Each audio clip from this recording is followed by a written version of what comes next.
तो आप सभी का स्वागत। और इस समय हम मैनपुरी का एक क्षेत्र औंछा, एक छोटा सा कस्बा है और जहां उपस्थित है उस संस्थान का नाम है DPS यानी कि देव पब्लिक स्कूल। और हमारे साथ बात करने के लिए उपस्थित हैं देव पब्लिक स्कूल के संस्थापक संतोष यादव जी।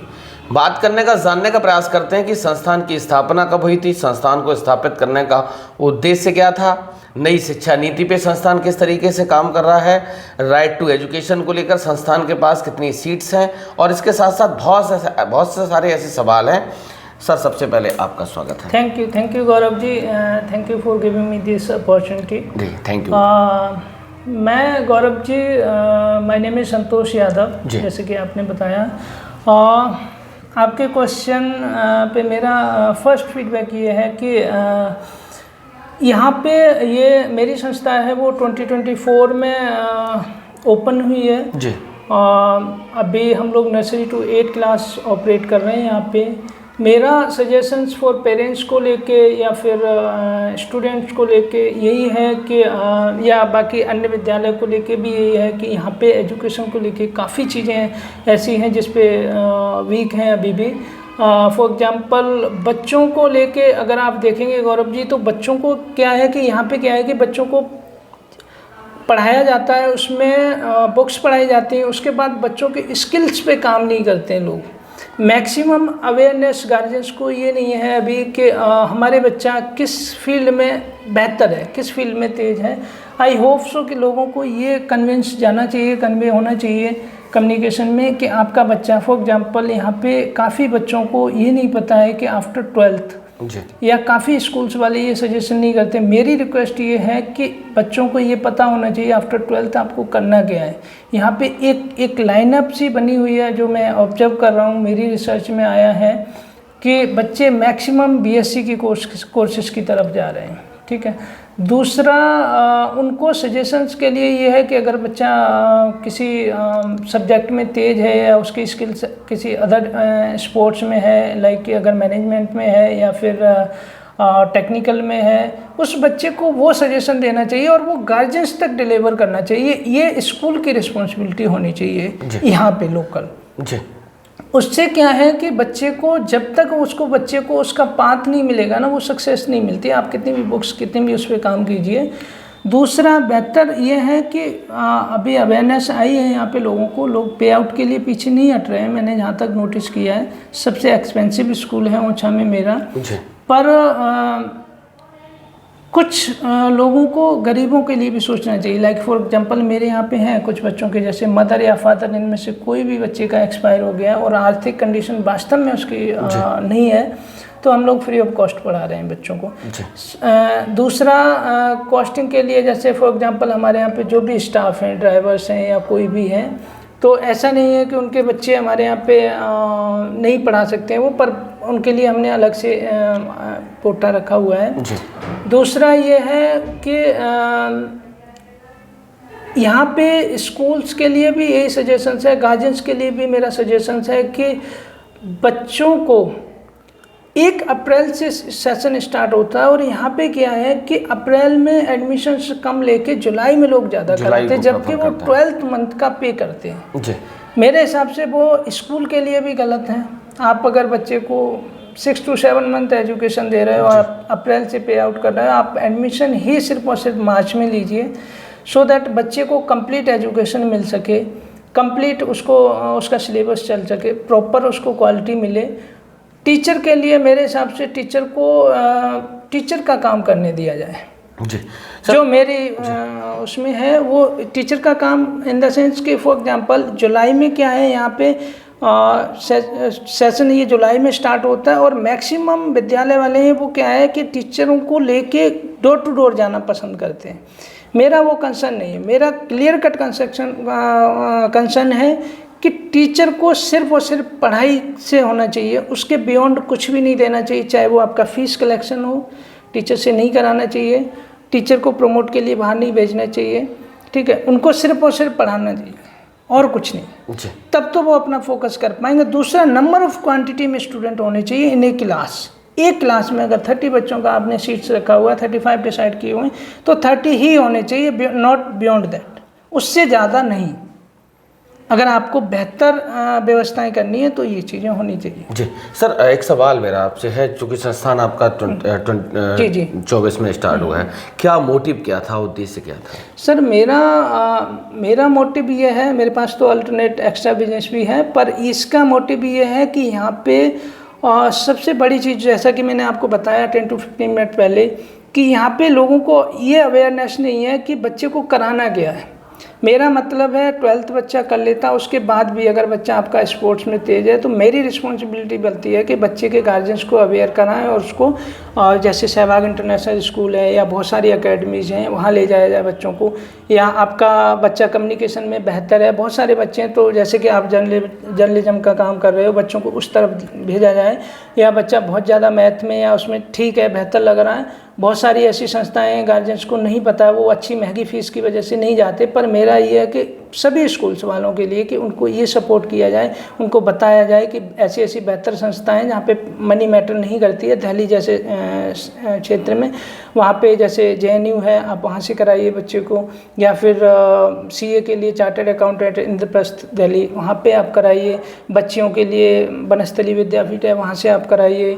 या फिर दूसरा, अगर उसके अलावा भी है बच्चे के स्किल्स अगर ठीक है, जैसे फॉर एग्जांपल यहाँ पे मेडिकल को लेके भी बहुत ज़्यादा प्रॉब्लम है ओछा में, तो मेडिकल के लिए यहाँ पे अगर कुछ बच्चे 12th करके निकलते हैं, जैसे Tata institute of social science है, वहाँ से आप बच्चे को MRI, अल्ट्रासाउंड, स्कैनिंग, ये सारे छोटे कोर्सेज कराए जाएँ। बच्चे को सिर्फ और सिर्फ स्टार्टअप दे दिया जाए। विद्यालय की इतनी जिम्मेवारी होनी चाहिए कि 12th करा के ऐसे ही छोड़ ना दें, उनको कम से कम एक गाइडेंस के साथ प्रॉपर, हाँ, सर्टिफिकेट के साथ साथ एक गाइडेंस भी देनी चाहिए। ऐसा नहीं कि आपने सिर्फ डॉक्यूमेंटेशन दे दिया, हमारे यहाँ 12th हो गया बच्चा या 10th कर लिया, उसके बाद हमें नहीं मतलब क्या कर रहा है बच्चा। अगर कोई गाइडेंस क्वेश्चन भी कर रहा है तो ठीक है साहब, करा लीजिए, यहीं BSc करा लीजिए, ऐसा नहीं होना चाहिए। BSc भी बेहतर है, पर किसी अच्छे स्कूल से होना चाहिए, उसको प्रॉपर लैब जो भी होनी चाहिए वो होनी चाहिए। दूसरा मेरा कंसर्न ये है कि डेवलपमेंट को लेके ओछा जैसे शहर में आप वो चीज़ें लेके आइए, जैसे अभी AI आने वाला, आपको पता है बहुत जल्दी चीज़ें डिफरेंट होने वाली है, आ ही गया ऑलमोस्ट, ठीक है। जो बुक्स हम लोग 40-50 बुक्स लेके पढ़ते थे, उसके बाद पता लगता था हमें कोई एक सार ढूंढना है या कुछ भी ढूंढना है, अभी आप चैट GPT जैसे को आप बोलेंगे तो 10 to 15 वर्ड्स में चाहेंगे तो आपको मिल जाएगा। तो अभी बहुत सारी एजुकेशन, ऐसा नहीं एजुकेशन ईजी हुआ है, पर उसका सही उपयोग होना चाहिए, उसको आप सही यूटिलाइज कीजिए।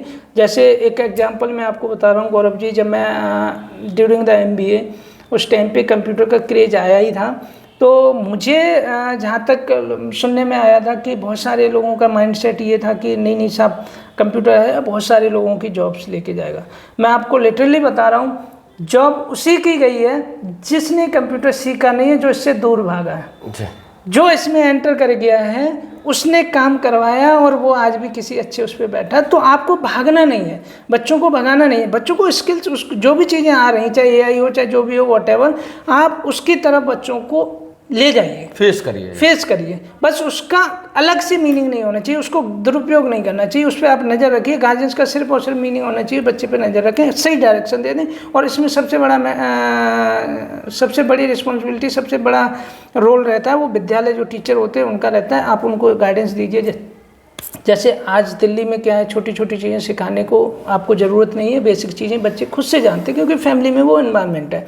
यहाँ पे क्या वो एनवायरनमेंट नहीं है, तो हमें बेसिक चीज़ें गार्जियंस को अवेयर भी करानी कि भाई ये आप करवाएंगे तो ये बेहतर है आपके बच्चे के लिए, ये चीज़ें आप करेंगे तो ज़्यादा बेहतर होगा, आपका बच्चा ऐसे करेगा, ठीक है। पर यहाँ पे वही चीज़ है कि यहाँ पे सिर्फ और सिर्फ बच्चे को पढ़ा रहे हैं, बुक्स की तरफ ध्यान दे रहे हैं। और जो ये जो सेशन वाला मैंने आपको बताया था कि अप्रैल ना लेके आप जुलाई अगस्त तक ले रहे हैं, इसमें बहुत बड़ा लॉस है। आप 12 मंथ की चार्जेस ले रहे हैं, आप 4 मंथ बच्चे के लेफ्ट कर रहे हो, अप्रैल, मई, जून, जुलाई। मई आप देख रहे हो बच्चे को, मई और जून में बच्चा, ऐसा नहीं है कि बच्चा अगर स्कूल अप्रैल से आएगा तो मई जून में वो प्रॉपर 30 डेज 40 डेज होमवर्क करेगा घर पे बैठ के, टीचर प्रॉपर कनेक्टेड रहते हैं, चीज़ें रहती हैं बेहतर, बच्चे के माइंड में रहेगा कि मुझे सबमिट करनी है रिपोर्ट विद्यालय में जाके। बच्चे का जब एडमिशन ही नहीं हुआ है वो रिपोर्ट कहाँ से बनाएगा। अच्छा सर, एक और गवर्नमेंट की पॉलिसी है RTE को लेकर, राइट टू एजुकेशन, तो वो जो पॉलिसी है आपके पास कितनी सीट्स हैं और उसको कैसे आप पूरा फॉलो करते? मेरे हिसाब से उसको लेके सभी को फॉलो करना चाहिए, सबको उसको अच्छे से पढ़ना चाहिए, उसके रूल के हिसाब से चलना चाहिए, सारे रूल्स करने चाहिए, सिर्फ RTE के नहीं, ठीक है, जो भी रूल्स आते हैं। पर मेरे हिसाब से एक तो 2 चीज़ें होनी चाहिए, एक तो आपका व्हीकल का प्रॉपर फिक्स होना चाहिए, व्हीकल में कितने बच्चे आने हैं आपको प्रॉपर होनी चाहिए, कॉमर्शियल व्हीकल होने चाहिए। सेकंड, आपकी एक क्लास में कितने बच्चे हैं वो उतने ही बच्चे आप एडमिशन्स लें, उसके बियॉन्ड नहीं। 2 चीज़ें। तीसरा, आप सिक्योरिटी को लेके अगर देखें, जैसे गर्ल्स सिक्योरिटी को लेके है तो आप फुली कैप्चर्ड होना चाहिए विद्यालय, जैसे लाइक फॉर एग्जांपल हमारा पूरा विद्यालय आपको दिख रहा है, पूरा कैप्चर्ड है विद कैमरेज। तो ऐसा नहीं है कि उस पर और सभी, जैसे फॉर एग्जांपल गर्ल्स के लिए सेपरेट वॉशरूम होने चाहिए, सेपरेट चीज़ें होनी चाहिए। और स्टाफ जो है वो, जैसे बड़ी बच्चियां हैं तो अगर आपके अपर लेवल पे फीमेल टीचर हैं वो उनको उस तरीके से हैंडल करें जो कि आप उनको उतने राइट्स दे के रखो, वो समस्या फिर आपको नहीं फेस करनी पड़ेगी। NEP, न्यू एजुकेशन पॉलिसी, उसकी क्या क्या गाइडलाइंस हैं और उसको आप कैसे फॉलो कर रहे हैं? NEP के गाइडलाइंस को लेके तो देखो बहुत ज़्यादा मैं विशेष उस पर नहीं बोलूँगा अभी है ना, कि हो सकता है, पर मेरा ये कंसर्न है, जैसा कि मैंने आपको अभी भी बताया और भी मैं आपको बता रहा हूँ कि न्यू एजुकेशन को लेके सबसे ज़्यादा स्किल्स पे काम करो बच्चों को। स्किल्स पे काम करेंगे आप बच्चे की स्किल्स पहचानेंगे।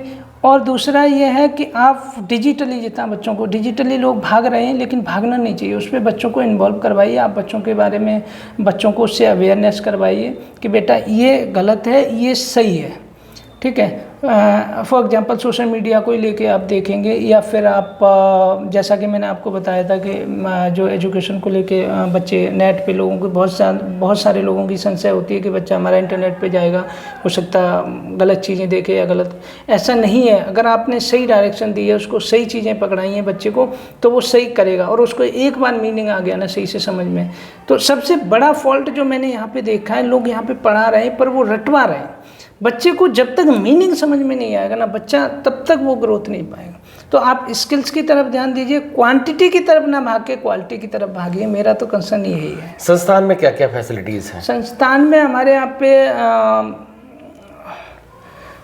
ट्रांसपोर्ट को लेके कॉमर्शियल व्हीकल्स हैं हमारे पास। स्टाफ जो हमारा है वो सारा बाहर से 100% बाहर से लेके आ रहे हैं। एजुकेटेड टीचर हैं, PhD लेवल के टीचर्स हैं हमारे यहाँ पे। दूसरा संस्था में ये है कि इंटरनेट वाईफाई वगैरह हमारे पास अवेलेबल है कंप्लीट। बच्चों को डिजिटली हम लोग कनेक्ट कर रहे हैं।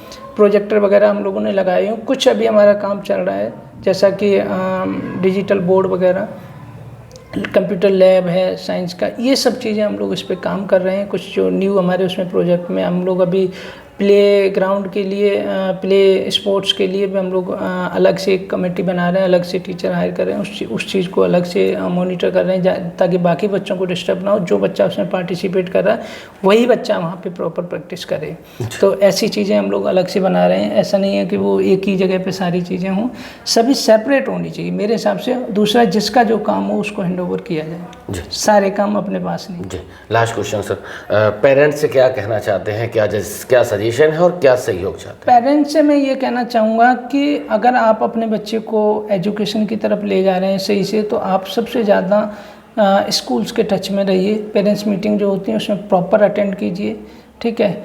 ऐसा ना हो कि आप बच्चे के बारे में जब सेशन ख़त्म हो गया आपने लास्ट में जाके बताया कि हमारा बच्चा नहीं कर रहा है या नहीं ग्रोथ हुई है। आप day to day, 1 to 1, month on month आप जाइए बच्चे के पास, जो भी वहाँ पे रिस्पॉन्सिबल पर्सन है आप उनको बताइए। जैसा कि हमारे यहाँ पे रूल्स हैं, वीकली हम लोग टेस्ट करवाते हैं। एवरी सैटरडे सभी बच्चों के टेस्ट होते हैं। बच्चा लेके जाता घर पे, पेरेंट्स के साइन करवा के मंडे सबमिट करते प्रिंसिपल के पास, वो रिपोर्ट्स मेरे पास आती है। तो मेरा भी कहना ये है कि गार्जियंस को भी अवेयरनेस होना चाहिए कि हमारा बच्चा अगर जा रहा है, प्रॉपर जो प्रोजेक्ट मिल रहे हैं, जो चीज़ें हो रही वो बच्चा कर रहा है या नहीं कर रहा। आप बेशक एजुकेटेड नहीं है पर आप कुछ नहीं है, सिर्फ मैं आपको लिख के दे रहा हूँ कि आप सिर्फ और सिर्फ 20 डेज में 5 डेज या 6 डेज बच्चे के साथ देंगे, सिर्फ बैठ के देखेंगे बच्चा क्या कर रहा है।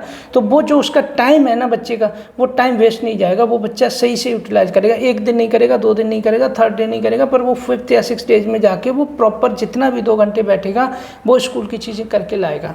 दूसरा ये कि प्रॉपर स्कूल से कनेक्टेड होना चाहिए गार्जियंस को। बच्चे के स्किल्स के बारे में पूछते रहें, क्या हमारा बच्चा किस उसमें ग्रोथ कर रहा है, कहाँ पे चीज़ें बेहतर हो रही हैं।